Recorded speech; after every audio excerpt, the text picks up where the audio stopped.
Salam əziz izləyicilərim. Həyat çətindir. Yəqin ki, hər birimiz eşitmişik bu kəlməni və bu günləri bununla bağlı öz fikirlərimlə bölüşmək istəyirəm. Belə bir şey müşahidə etmişəm. Nə vaxt qızım ev tapşırıqlarını eləyir, hansısa bir çətinliklə qarşılaşdığı zaman və yaxud da səhvlik etdiyi zaman mən baxıram, görürəm ki, dərsdə ona deyilən, öyrədilən qaydanı başa düşməyibdir. Və yaxud da səhv anlayıbdır, və yaxud da hansısa bir hissəsini başa düşübdür, amma digər hissəsini tam olaraq yox. Yəni, çatmayıbdır. Ona görə də ev tapşırığı ilə bağlı indi çətinlik çəkir. Baxın, həyatımızda da belədir. Nə vaxt hansısa bir çətinliklə biz qarşılaşmışıqsa, demək ki, biz bilmirik nə etmək lazımdır. Burada da eyni sistem işləyir. Ümumiyyətlə, məktəb sistemi, dərslər, sinifdən sinifə keçid və s. bunlar hamısı elə həyatın özündən götürülübdür da. Pillə-pillə. Əgər hansısa bir çətinliklə qarşılaşmısansa həyatında, demək ki, sən qaydanı bilmirsən.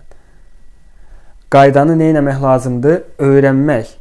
Yəni, çox adam nə eləyir? Elə içimdən qarışıq, əvvəlki zamanlarımda nə edirdim? Məsələni həll eləməyə çalışırdım, qaydanı bilmədən. Bu zamanlar çoxlu səhvliklər olurdu. Elə bilirsən ki, elə səhvliyində sən nəyəsə öyrənirsən və təcrübə qazanırsan. Yox. Bir şeylər var ki, təkrar sənin qarşına çıxır. Təkrar, eyni insanlar, eyni davranışlar, eyni şillə təpik, dostun səni satar, sevdiyin bir insan səni tərk eləyər, ayrılıq, mübahisələr, dava, savaş, qəlbin sınar, təcrübə qazanırsan, insanlara daha da pis gözlə baxırsan, etibar eləmirsən, güvənmirsən, budur öyrənmək, öyrəndiyin bir şey. Bunun öz nəticələri də olur da, o güvənsizliyin, etibarsızlığın, inamsızlığın da öz nəticəsi var da. Daha sən rahat yaşaya bilmirsən. Budur götürdüyün dərs. Yəni, demək istədiyim odur ki, qaydanı bilməyəndə səhvliklər belə sənə heç nə qazandırmır. Heç nə qazandırmır. Ona görə də səhvlik etsən belə mütləqi şəkildə yenə də nəyə qayıdırsan? Qaydanı təkrar öyrənməyə. Nəyi mən tam olaraq başa düşmədim ki, öz həyatıma belə bir şeyə çağırdım. Mənimlə belə rəftar elədilər. Mənim başıma belə bir iş gəldi.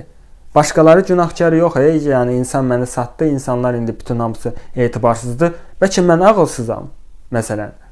Məsəl üçün da, misal kimi, yəni insanların egosuna, xətrinə dəyir bu, belə bir şeylər deyəndə, yox, başqası, mən nağarmalıyam.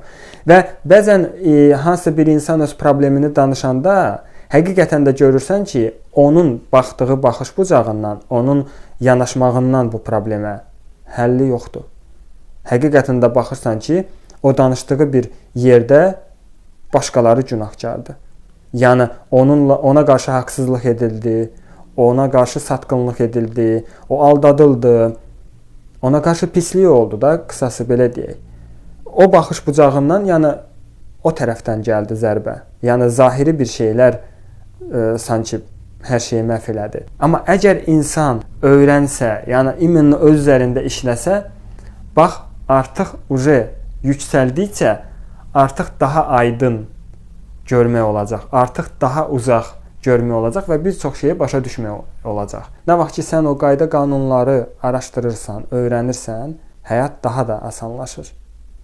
Misallar olacaq hər zaman. Hər zaman. Amma elə misal gözü ilə baxanda, misal kimi onlara yanaşanda bu başqa bir məsələdir. Burada çətinlik yoxdur. Sadəcə həll etmək lazımdır məsuliyyətli şəkildə.